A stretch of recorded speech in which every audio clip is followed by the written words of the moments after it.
I am Elsie of SE2Ratings.com, and this is a man who needs no introduction, Sir Scoots of Team EG. How are you today? I'm doing good. How about yourself? I'm doing pretty well. All Now, right. the last time we talked, he was speaking a little bit about the house that EG was setting up. Can you tell us a little bit about, you were a week out when we last spoke. Yeah, I think actually when you interviewed me, we had the house, so we started talking about it. The guys hadn't actually started living there yet. Like, we had just got it. We were all excited about it.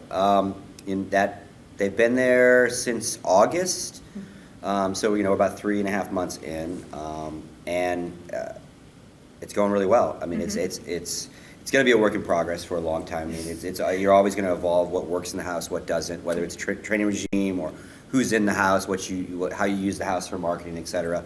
But I think some of the results of some of our players definitely speak for themselves in regards to the house helping. Some of our lesser known players like the Axe Labs and the Strife Crows and even Machine definitely performing better in online tournaments, doing better offline. DeMuslim, before he went back to the UK to get all his visa stuff situated, he was on fire. Yes. And it was, and he was coming off an arm injury and coming from Warcraft 3 and all these other things, and the house really was able to accelerate his catch-up mode, if you will, and then to compete. And he had some really good improved performances before he went back to the UK. So he is kind of one of the poster children for the house works. The house working, exactly. And Chris obviously has had success, but he doesn't live in the house. Puma's success doesn't live in the house. But what they do is they'll tend to come to the house before a large event if it's in North America, so they get over any sort of jet lag they might have. So they all came to our house in Arizona after the last event at DreamHack to kind of get on U.S. time, and then they all came here together.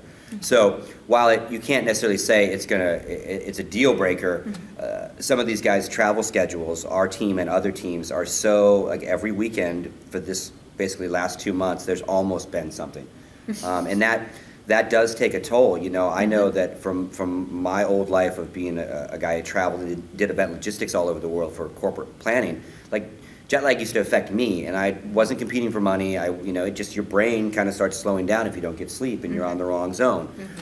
Some people have no problem with it. I had buddies that could go anywhere, would never jet lag. They'd fall asleep when they needed to. They'd wake up, their clocks were never screwed up. I had other guys that literally just can't lays sleep, them out. can't sleep, and that will affect any job you do.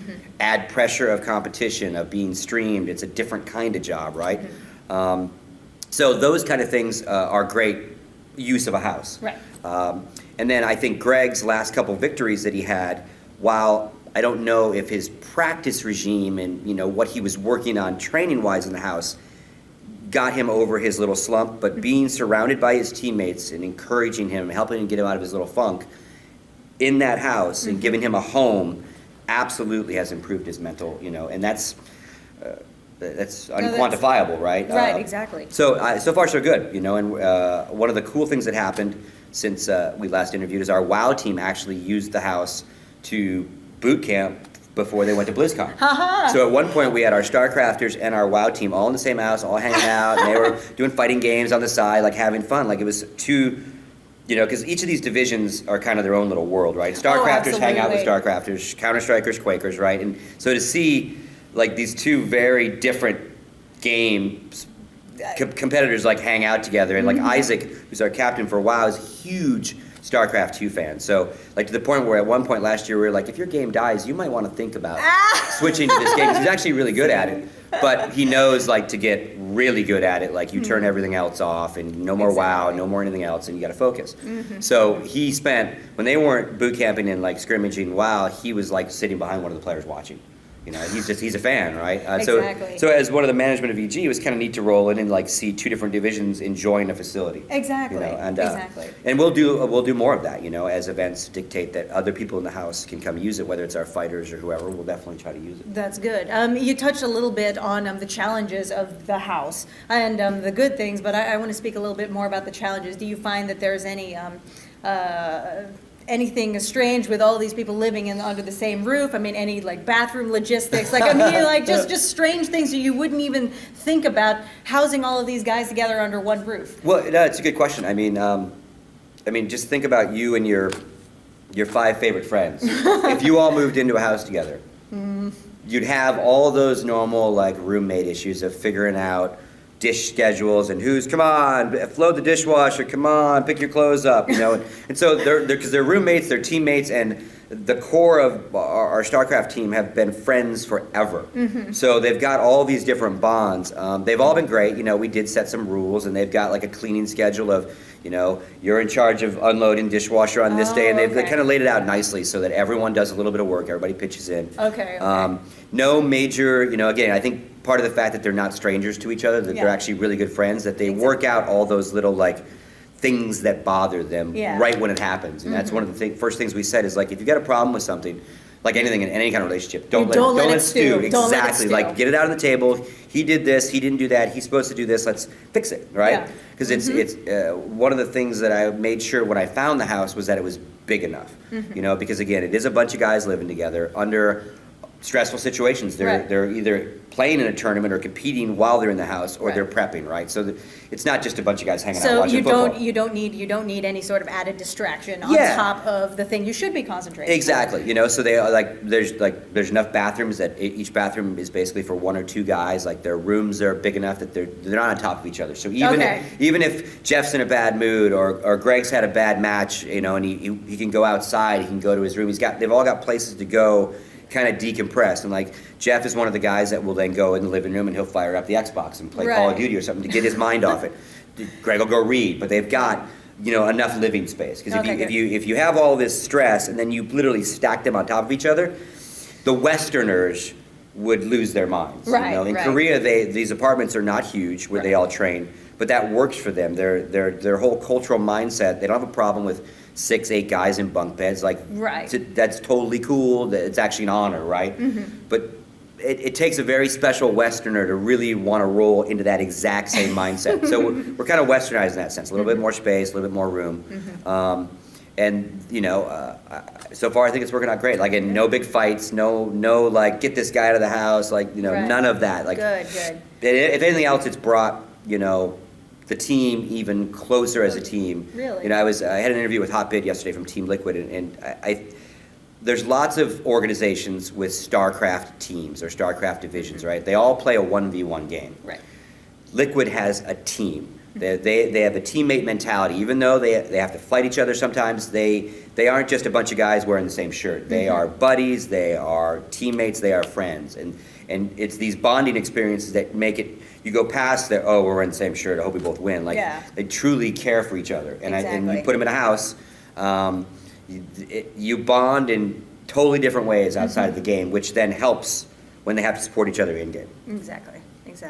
Can you tell us a little bit about, I know you touched on too, but tell us about the different decompression styles. Like, how do you, touching on our first interview, how do you support these players whenever they do get in a bad mood? And I'm sure they're very volatile, especially. I mean, I know when I lose, I get pretty angry. I mean, every guy's different, and that's definitely what I learned that from the Counter Strikers. They actually play a team game where they're in the same serve. I mean, they play together, and one guy reacts to a win or loss totally different than another guy, right? And so you have to figure out what Greg needs to hear before he plays and what he does or doesn't want to hear after he wins or loses. Everyone's got their ticks. how they tick, and like Chris.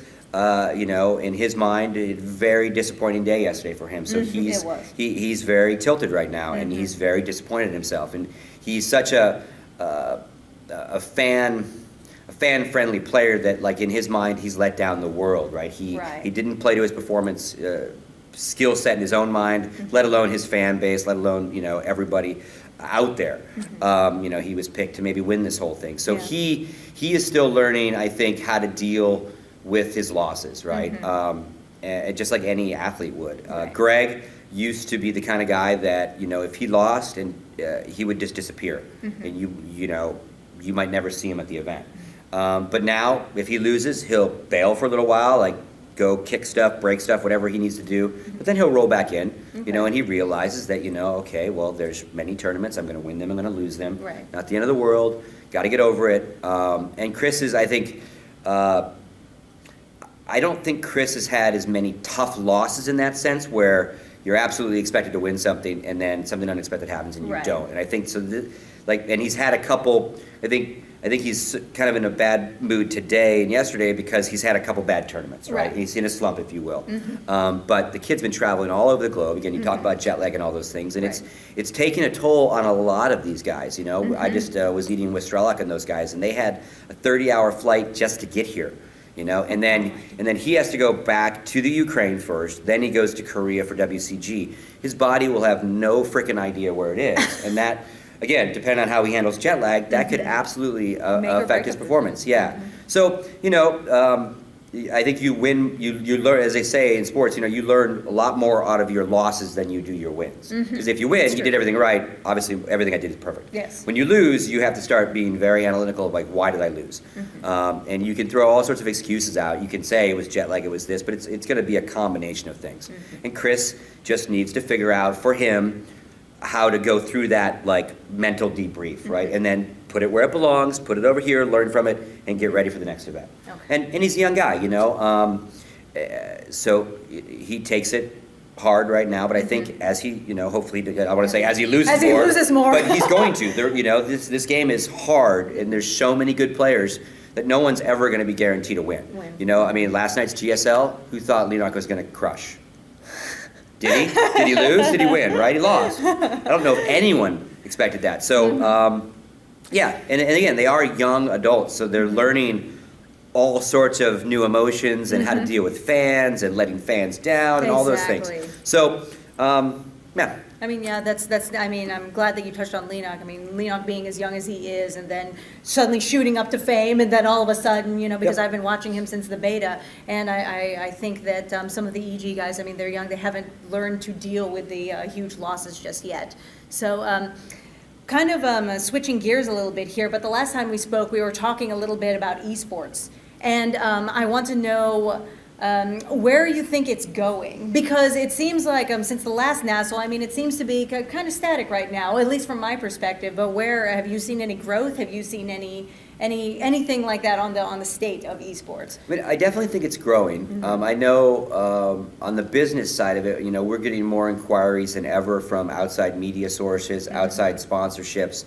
You know, and we're not the only ones. A lot of people are like poking their head around and going, "What is this? Can you tell us more about this?" I think what we are seeing is maybe the stream numbers in the sense of how many people are watching concurrent some events is kind of leveling off, but there's a lot more events, you know, and I know like NASL has gotten a lot of grief this season. They're you know, everyone's, oh, no one watches anymore, their viewership's down, you know, the room is not full. All the Koreans are gone, yeah, blah, blah, blah. and a lot of things have Different contributed to that, but there's just a lot more content out there. So you know, if you reel back to NASL 1, the Koreans were all new to our world in the sense they were playing with us.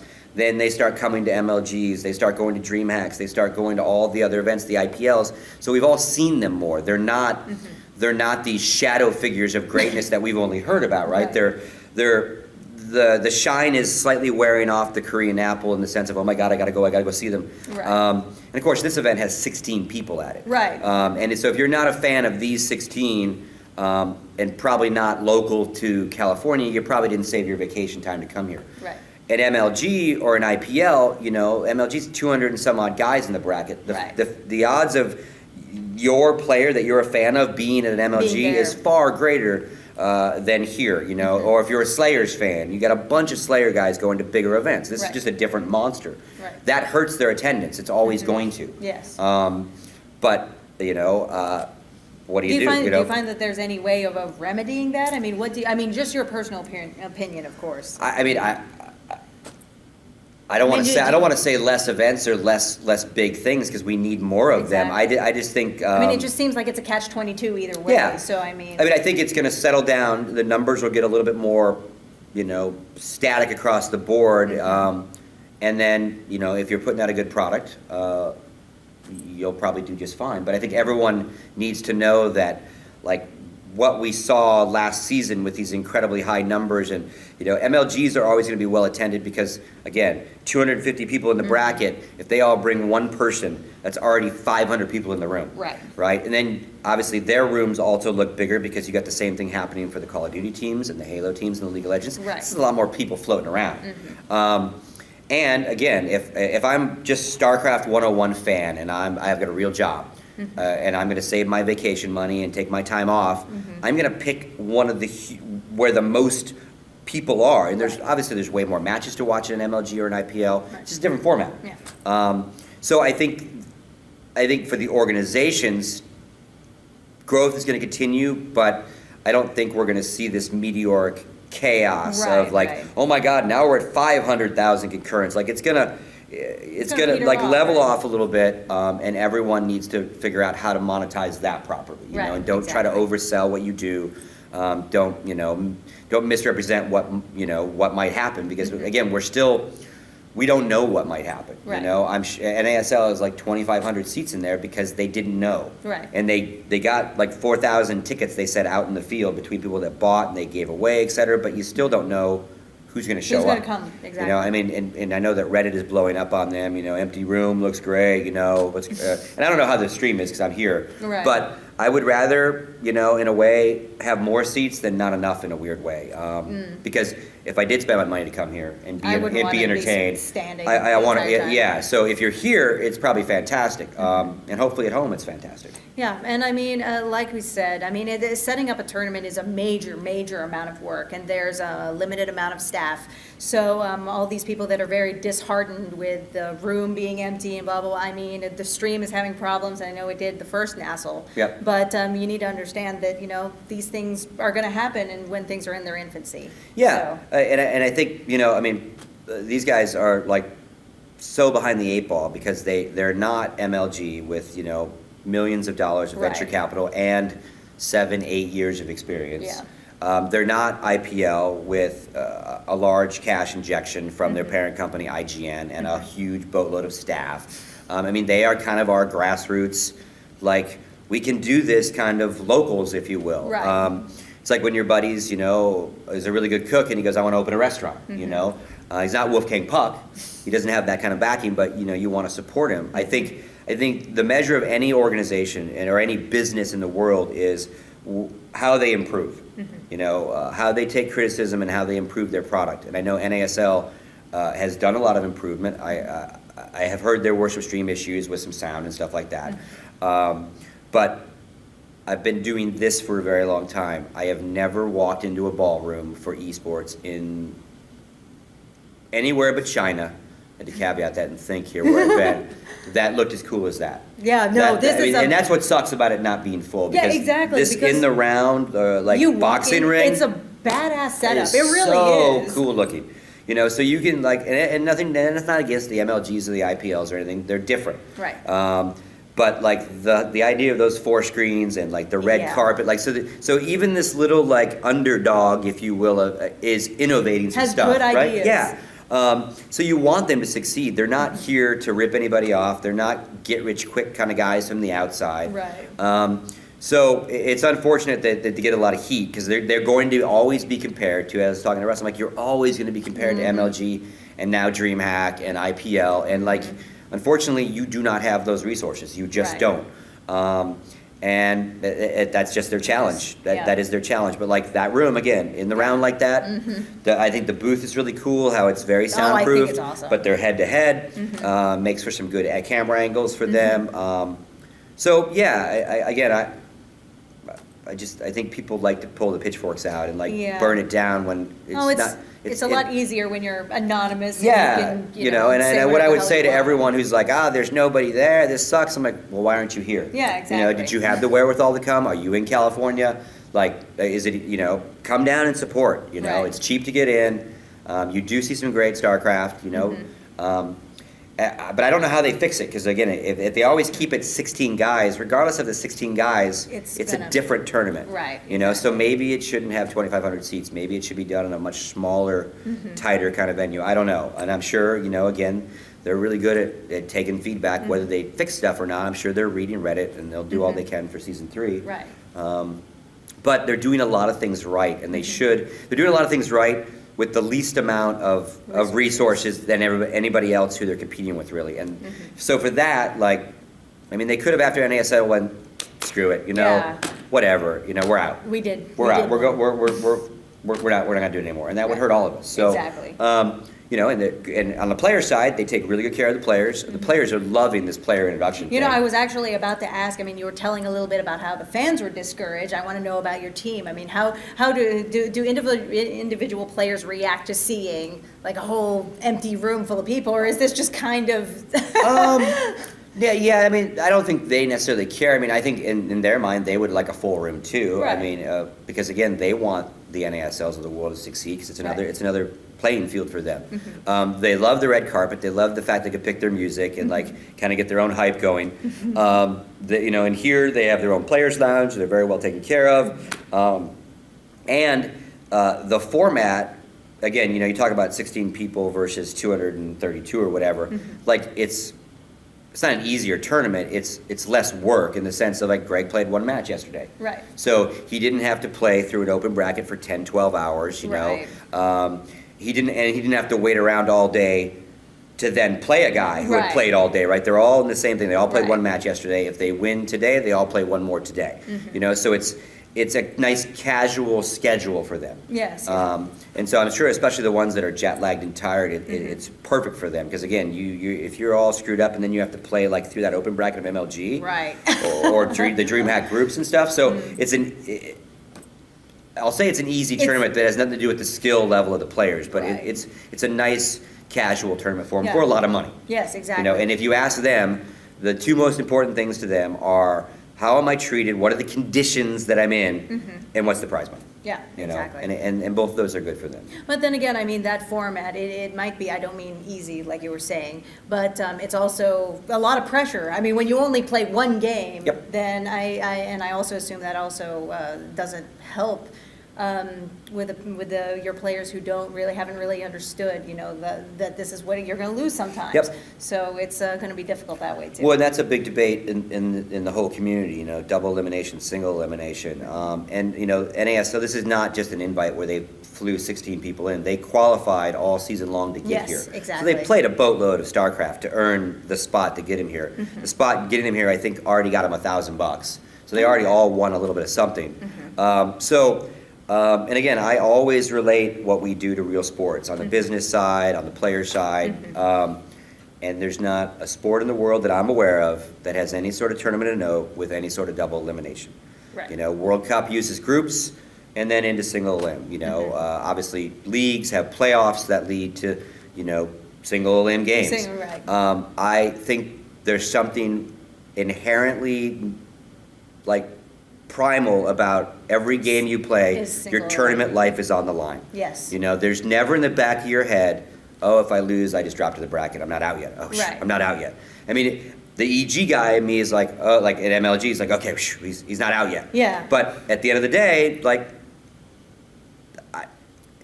it's actually one of the weirdest things to explain to people that aren't in our world. 'Cause, Exactly. and it's not just StarCraft. Like a great deal of our tournaments, whether they're Counter-Strikes or Quake, are double elimination. You know, Right. it seems to be a standard thing. And it started years and years ago because you'd go all this way and the organizers didn't want to come all the way and like play one match and Yeah, lose, right? You spend all exactly. your money, yada, yada, yada.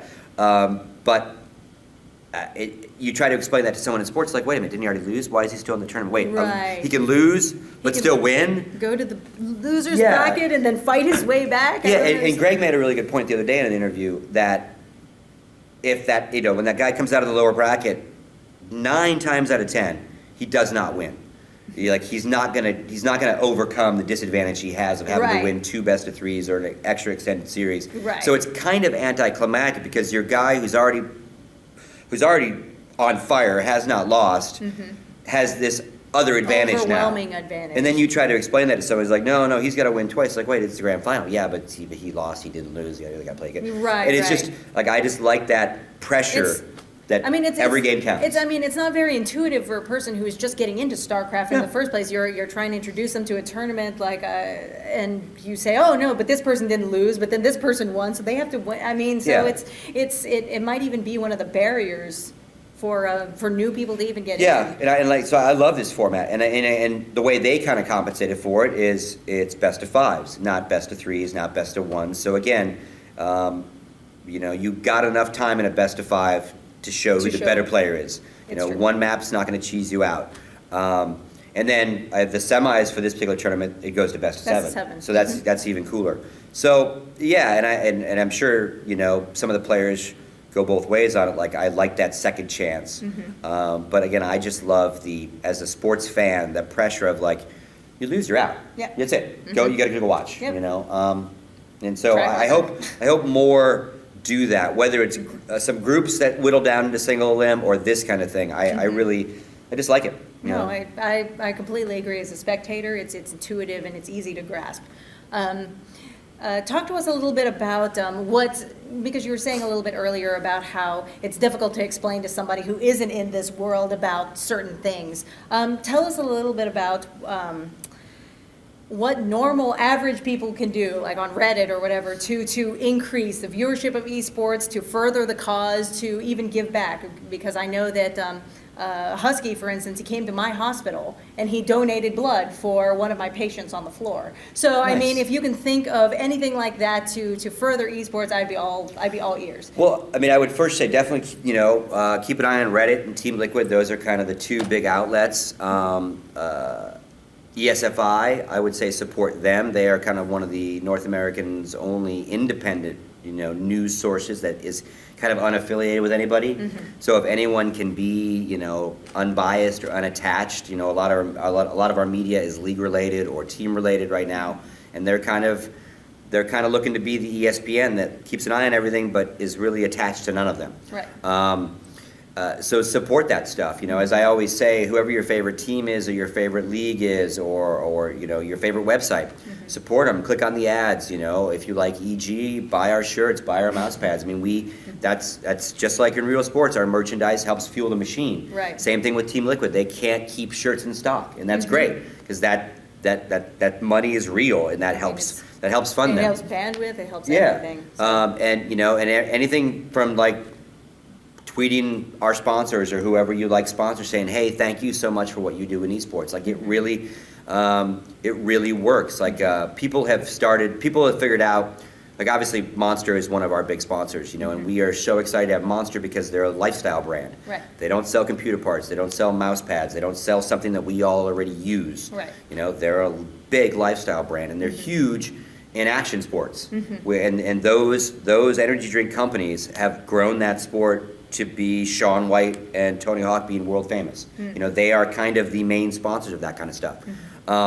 So a couple of our fans found out that Monster is owned by Hanson Beverage, who makes a whole bunch of drinks, and they started sending emails to Hanson's. And it's a big company. So you've got all different marketing budgets at all different marketing departments, and down over here is Monster Gaming's budget. Right. Hanson's way over here running their global operations. Right. They're starting to be told how cool it is that this division is helping what we do. Right. And they don't, like, nobody from, I'll use Shaun White as an example. I don't think anyone is writing Shaun White sponsors going, thank you for letting Shaun White be a great, snowboarder. Thank you. Because they're kind of above that, right? Right. They've ascended. Right. And so when they get those kind of emails and those letters, they're like, whoa. Holy shit. I mean, it's like perfect grassroots marketing. They know, the big bosses know the money they've allocated over here is working. It's hitting exactly where it needs to go. Exactly. And same thing with the Twitters and the Facebooks. Everyone's on that stuff now. So again, I always say whoever it is, whether it's my team or anybody else's team, do those things like support the sponsors,